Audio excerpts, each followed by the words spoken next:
A man kneels at the edge of a river and closes his hand around the water.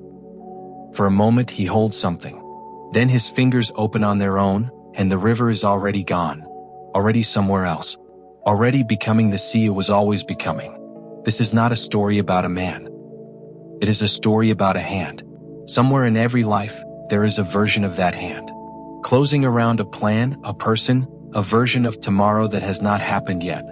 And somewhere in every life, there is the same slow discovery. The water was never held.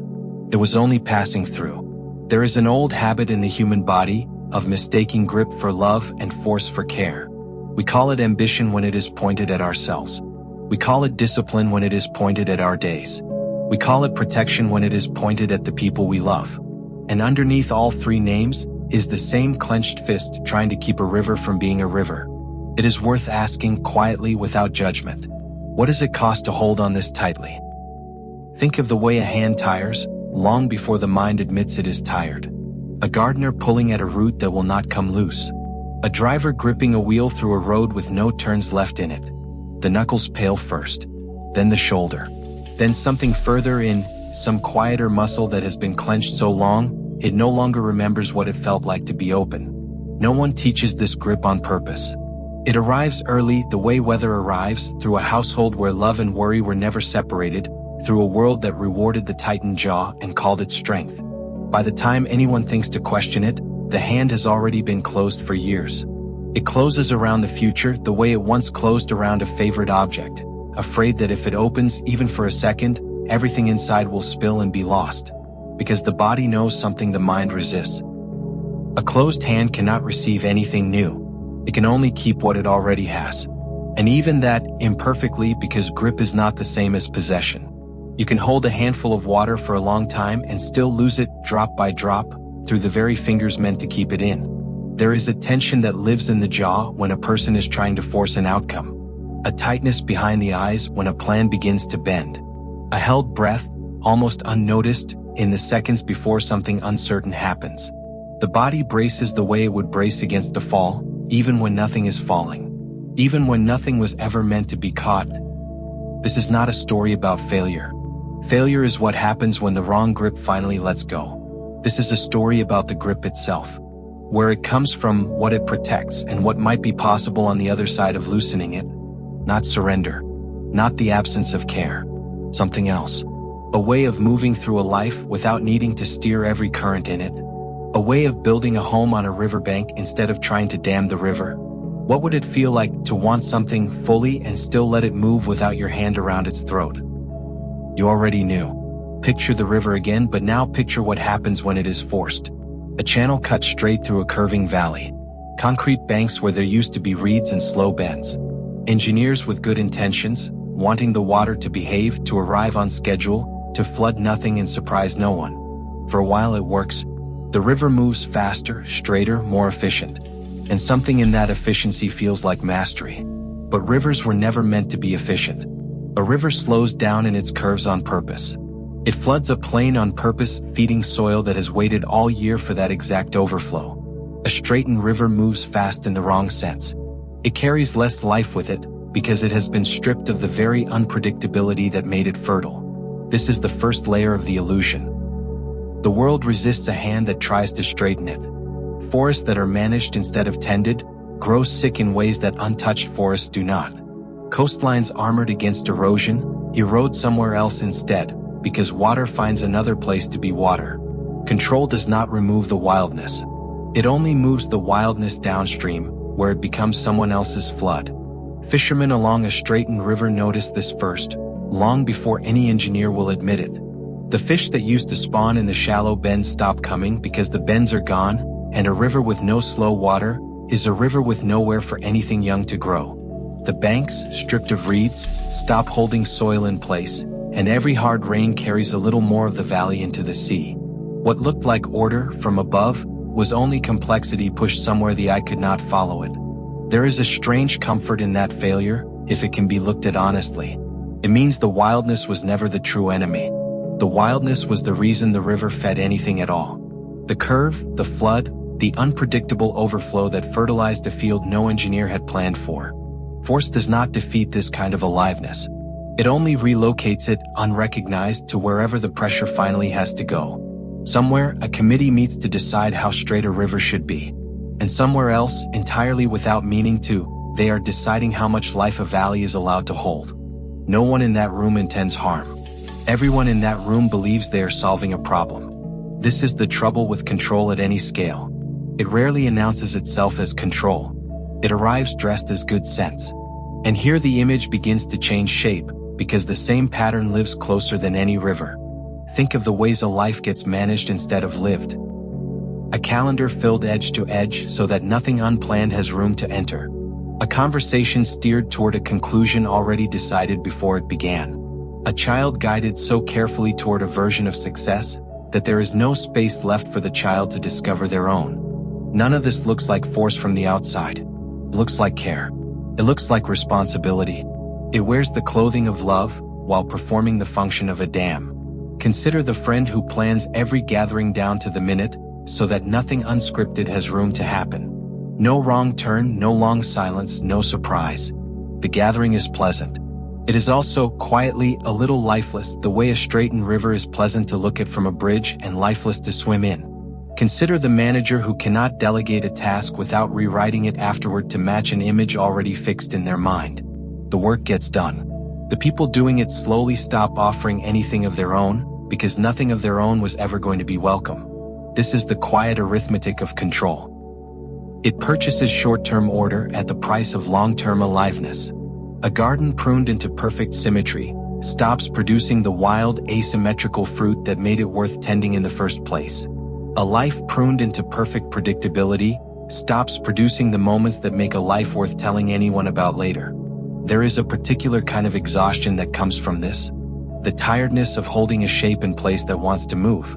Anyone who has tried to keep a friendship exactly as it was, or a career exactly on course, or a family exactly as it used to be, knows this fatigue. It is not the fatigue of effort. It is the fatigue of resistance, of standing in a current and refusing to let it carry you anywhere new. And still the current moves. It always does. Held tightly enough, for long enough, even a river will eventually break its banks. Not out of malice, but because water, like most living things, cannot be stopped indefinitely. It can only be delayed. And delay has its own kind of cost. Here the image turns inward one more time, toward the smallest river of all, the breath. Watch a person trying to fall asleep who cannot stop trying to fall asleep. The harder they chase it, the further it moves. Watch a person trying to feel calm by forcing calm onto themselves like a lid onto a boiling pot. The pressure does not disappear. It only waits. This is where control becomes most intimate and most exhausting. Not the control of rivers, not the control of calendars, but the control of one's own inner weather. The insistence that grief resolve on schedule. The demand that joy arrive on command. The quiet violence of telling a feeling, it is not allowed to be what it already is. Watch someone try to force themselves out of sadness by sheer will, the way a person might try to force a locked door with a shoulder instead of a key. The door does not open. The shoulder only bruises. And the sadness, denied its shape, does not disappear. It waits somewhere lower, somewhere less visible, gathering weight the way water gathers behind anything built to stop it. There is a particular kind of person who has grown skilled at this inner engineering, who can hold a composed face through almost anything, who has learned to dam every private flood so completely that even they no longer know where the water went. From the outside, this looks like strength. From the inside, it often feels like a held breath that has been held so long, it no longer remembers it as breath, and not simply the shape of a person standing still. A body forced into stillness is not at peace. It is only quiet on the outside. And a mind forced into certainty is not settled. It is only tired of asking questions. There is a difference, subtle but total, between a calm that has been earned and a calm that has been imposed. The first can hold a sudden noise, a hard question, an unexpected grief without shattering. The second is brittle. Built the way a dam is built, able to withstand ordinary pressure, and unable to withstand the flood it was never designed to allow. Maybe this is the real shape of the illusion. Not that control never works. Sometimes for a while it does, but that its cost is paid somewhere unseen.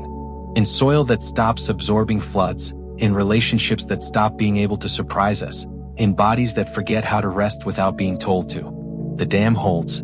The valley downstream goes quiet and dry and slowly without anyone quite noticing, less alive.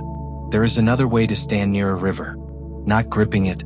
Not abandoning it either, for walking away is its own kind of force, a refusal disguised as freedom. But something closer to attention. Building the house a little higher on the bank. Learning where the water tends to bend.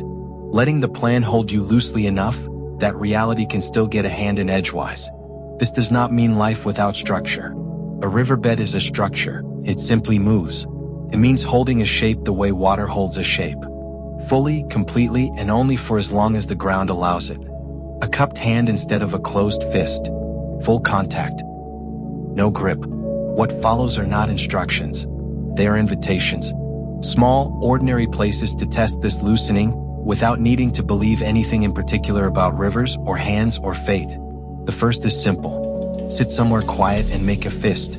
Hold it as tightly as you can for 10 full seconds, noticing everything it costs, the tension in the forearm, the held breath, the small ache.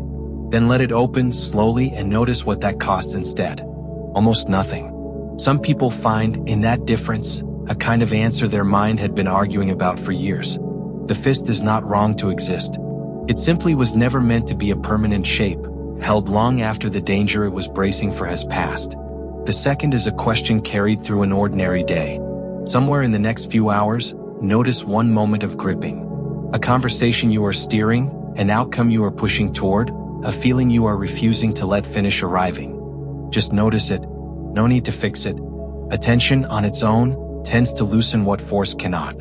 It may be a sentence steered too quickly toward agreement, or a child's slow shoelace tying rushed along by an impatient hand. Whatever it is, let the noticing be enough for today. The third is a walk without a destination. Leave a door with no plan for where the feet will go. Let the turns be decided by whatever catches the eye, a patch of light, an open street, the sound of something nearby. For however long feels comfortable, practice being led instead of leading. Notice how strange it feels at first and how, after a few minutes, something in the chest tends to loosen, as if it had been waiting the whole day for permission to wander. The fourth is smaller and stranger. Choose one small plan today and let it fail on purpose. A different route home. An unanswered question left unanswered a little longer than usual. Notice that the day continues. The sky, unmanaged, does not fall. Nothing collapses that was not already fragile, in a way no amount of gripping could have protected anyway. The fifth lives in the breath itself. Sit and breathe in for a slow count, then let the exhale run longer than the inhale, twice as long if the body allows it. With each exhale, imagine a hand opening. Nothing dramatic, just fingers uncurling. Repeat for as many breaths as feel needed, and notice afterward whatever small shift has taken place in the shoulders, the jaw, the space behind the eyes. The sixth is a kind of conversation held silently with whatever in your life currently feels forced. A relationship, a career, a version of the future you have been gripping tightly. Ask it gently, the way you might ask a river. What happens if I stop steering you for one day? Listen for whatever answer arrives, even if the answer is only quiet. Sometimes the quiet itself is the beginning of an answer, arriving slower than words, the way a current changes direction long before the surface shows it. And the seventh, saved for the end of the day. Before sleep, name one thing that happened today which you did not control. A weather change, a stranger's kindness, a feeling that arrived uninvited and left the same way. Notice that it happened anyway, that the day held together without your hand on every part of it. Let that be the last thought before sleep, instead of tomorrow's list of things still waiting to be gripped. None of these practices promise anything. They are simply ways of standing closer to the river, palm open, without demanding it become something other than water. There is no proof in any of this. No ancient certainty being handed down, no secret the world has been keeping from anyone willing to listen closely enough. This is only one way of looking at an old and ordinary ache. The ache of loving something so much that the hand forgets it was never meant to close around it. Some traditions read the river as time itself, moving in one direction, indifferent to the hands that try to slow it. Others read it as breath, as attention, as the self, endlessly arriving and endlessly leaving. None of these readings need to be true in any factual sense to be useful. They are symbols, offered the way a stone is offered, not as evidence, but as something to hold for a while and then to set back down. No calendar of dates attaches itself to this image. No hidden number, no prediction, no claim that the ancients understood something the present has forgotten. There is only the ordinary recurring discovery that closed hands tire faster than open ones, and that most of what a person tries to force was already moving toward them, slowly, on its own current, long before the gripping began. Maybe the fist was never the enemy. It was only trying to keep something safe the only way it knew how. And maybe the opening of that hand is not a loss of care, but care finally given room to breathe. The river does not need to be forced into anything. It only needs a bank wide enough to move, and a person patient enough to walk beside it, instead of standing in its way. This is not the only way to see a life. It is only one way offered here quietly, the way a hand might open over moving water, not to hold it, but simply to feel it pass. Somewhere, right now, a hand is closing around something that was never going to stay. And somewhere else, a hand is learning, slowly, what it feels like to let a current keep moving through an open palm. Both hands belong to the same old, ordinary human effort, to love something without needing to own its shape. Neither one is finished. Neither one ever fully will be. This is the truth.